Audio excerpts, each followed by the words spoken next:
kita akan bahas tema kajian kita, yaitu dosa yang sering kita abaikan. Dosa yang sering kita abaikan ini apa gitu ya. Kemudian kenapa bisa kita abaikan dosa ini? Artinya kita menganggap mungkin itu sepele gitu ya, mungkin itu biasa. Nah, karenanya kita harus mengetahui dan memahami ya, dan kalau bisa jangan sampai terjadi pada kita, bahwasanya jangan kita mengabaikan dosa. Mungkin selama ini kita beranggapan bahwa yang gak boleh kita lakukan itu dosa besar, sehingga dosa kecil kita anggap biasa gitu. Tapi ternyata ada dosa yang kita lakukan bahkan dengan sengaja kita lakukan, dan kita tidak sadar bahwa itu sesungguhnya sudah merupakan perbuatan yang melanggar ajaran agama kita. Nah, ini kita ingin tahu itu apa dosa yang sering kita abaikan tersebut. Baik, yang pertama, dosa yang sering kita abaikan itu adalah riya.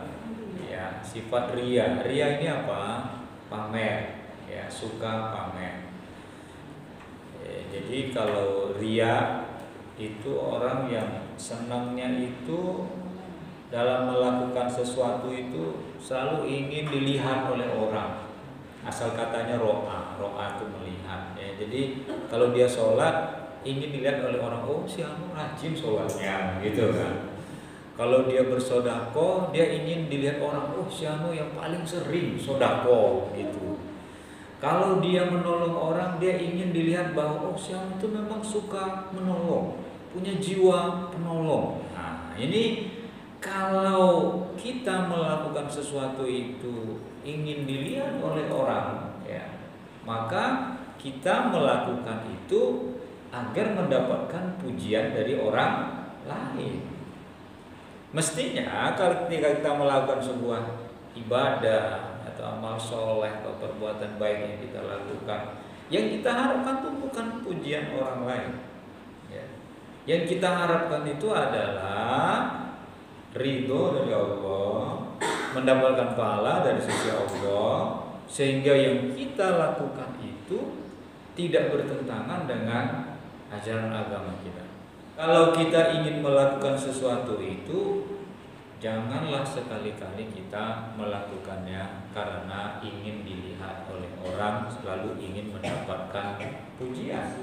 Tetapi lakukanlah sesuatu itu karena memang lillahi ta'ala. Nah, jadi ini dosa gitu ya. Jadi kalau kita melakukan ibadah, melakukan perbuatan-perbuatan kehidupan sosial kita, kalau kita melakukannya supaya dilihat orang, supaya orang memuji kita, maka kita sudah memiliki dosa, dan dosa ini sering kita abaikan. Kita lupa kalau kita pamer, lalu kita pakai gelang banyak. Ketika misalnya di situ ada kawan-kawan kita ngomongnya itu sambil kerincing-kerincing tangan gitu ya. Kayak gini riya. Nah, ini termasuk dosa, dan dosa pamer ini kadang-kadang tanpa sadar kita lakukan. Nah, mulai sekarang kita nggak usah pamer, karena sesekali kita itu memamerkan ibadah kita itu agar dilihat oleh orang lain. Nah, ini Rasulullah ini bersabda, barang siapa melakukan suatu amal dengan dicampuri perbuatan syirik kepadaku, niscaya aku tinggalkan dia dan tidak terima amal syiriknya itu. Apa maksudnya? Yang dimaksud oleh hadis Rasulullah itu adalah bahwa riya itu termasuk syirik kecil. Nah, ya kan? Jadi riya itu dikategorikan, dimasukkan dalam amalan atau perbuatan yang disebut juga syirik kecil. Sehingga Rasulullah mengatakan barang siapa yang melakukan suatu amal dengan dicampuri perbuatan syirik, nah itu syirik itu maksudnya riya itu, syirik kecil itu, maka kata Rasulullah, aku tinggalkan ia ya, dan tidak diterima niscaya amal syiriknya, perbuatan syiriknya. Hadis riwayat Muslim. Jadi ini ada hadisnya. Lalu yang kedua adalah Tiarah. Tiarah ini apa? Merasa bernasib sial. Selalu merasa bernasib sial. Wah, saya hari ini sial saya. Itu gak boleh. Pernah gak kita itu merasa sial? Wah, saya ini sial saya hari ini. Sudah capek-capek saya pergi ke sini menuju tempat ini. Ternyata orang semua sudah pulang. Sial, apes kayak gitu ya. Jangan, ya.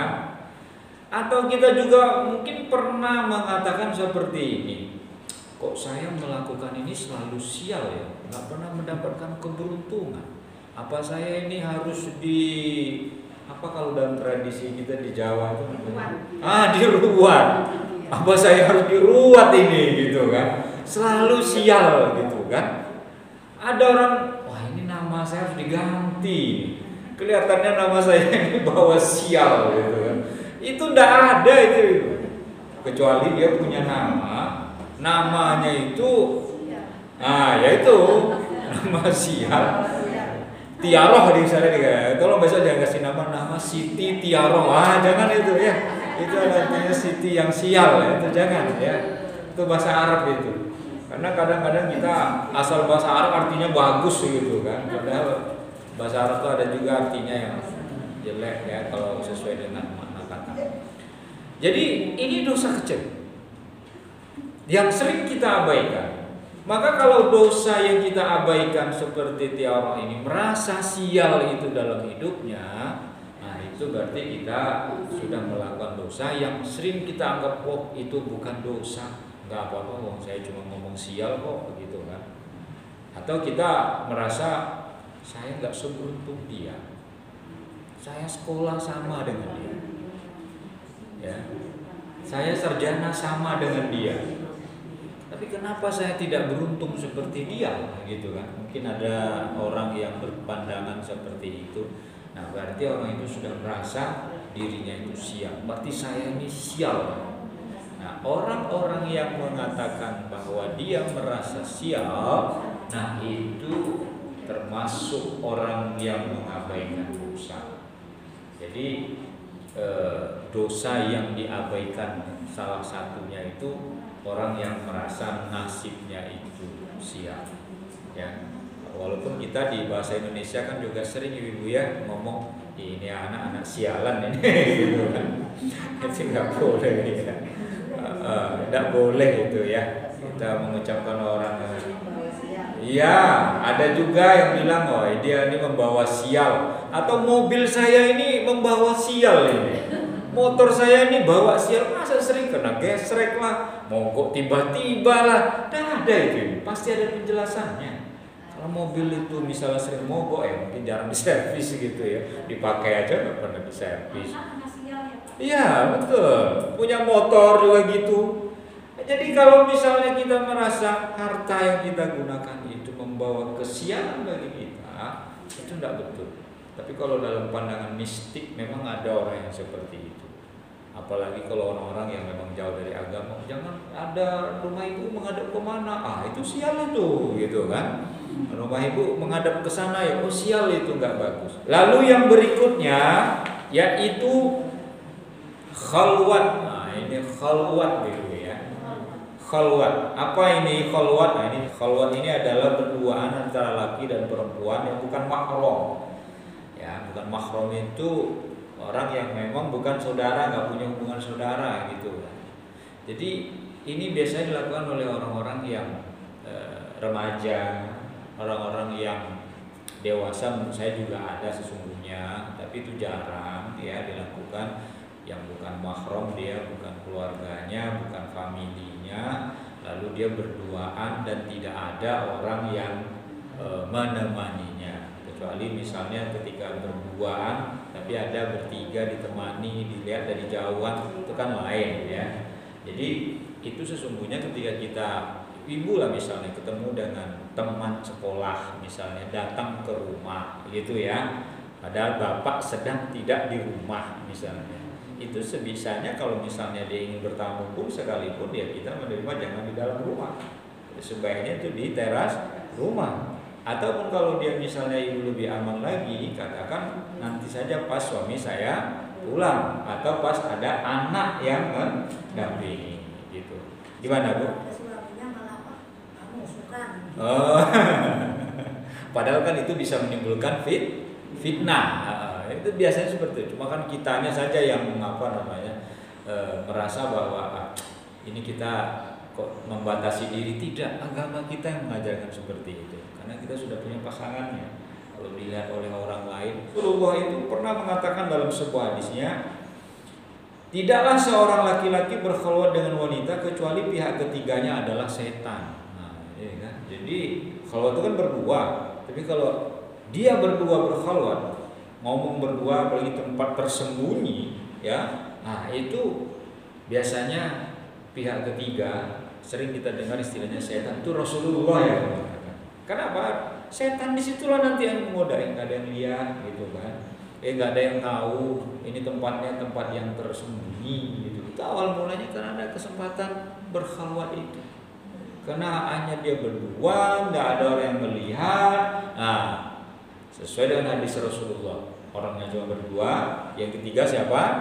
Setan. Nah, itu naudzubillahi min dzalik. Ini dosa. Jadi kalau pernah kita ngalami bahwa kita berdua dengan bukan mahram kita, lalu kita nggak berbuat apa-apa, oke, bagus. Tetapi selanjutnya kalau bisa jangan. Kecuali di tempat-tempat formal. Misalnya ada orang banyak di situ. Lalu yang keempat, sholat yang tidak tumak nina. Nah, sholatnya tidak tumak nina, yaitu sholatnya itu tergesa-gesa. Ya. Jadi kalau ibarat sholat itu dicontohkan kayak ayam mematok makanannya, cepat kali gitu. Nah itu, jadi cepat banget gitu. Sehingga nggak ada kalau kita misalnya mulai dari takbiratul ihram, kemudian kita membaca Fatihah, pastikan kita membaca Fatihah itu dengan benar. Diriwayatkan oleh Imam Ahmad. An Abi Qatadah qala Rasulullah sallallahu alaihi wasallam aswa'un nasi sariqatal ladzi yasriqu min salati qalu ya Rasulullah wa kaifa yasriqu min salati qala la yutimmu ruku'aha wala sujudaha au qala la yuqimu sulbahu firruku'i was-sujudi. Dari Abi Qatadah ia berkata, Rasulullah pernah bersabda, seburuk-buruk manusia adalah orang yang mencuri sholatnya. Seburuk-buruk manusia adalah orang yang mencuri sholatnya. Sahabat kaget. Wahai Rasulullah, bagaimana seorang mencuri sholatnya? Nah, ini baik ini ya di sini menunjukkan kepada kita ada perbuatan yang buruk. Dan perbuatan buruk itu kata Rasulullah adalah orang yang mencuri dalam sholatnya. Lalu Rasulullah menjawab, yaitu orang yang tidak sempurna ruku dan sujudnya. Atau beliau bersabda, yaitu orang yang tidak lurus tulang belakangnya dalam ruku dan sujud. Jadi kalau posisi ruku itu ibu-ibu, kecuali yang sakit pinggang ya, kita bisa memahami. Itu posisi ruku itu tolong saya praktekkan ini ya. Jadi ada orang kadang ruku itu cuma begini ya, gini aja. Ah itu betul. Ininya kurang lurus. Jadi kalau itu kurang lurus, artinya dia kurang bawah. Ruku itu harus benar-benar seperti ini. Dan kalau misalnya belum rata, kita bisa menurunkan ke bawah lagi.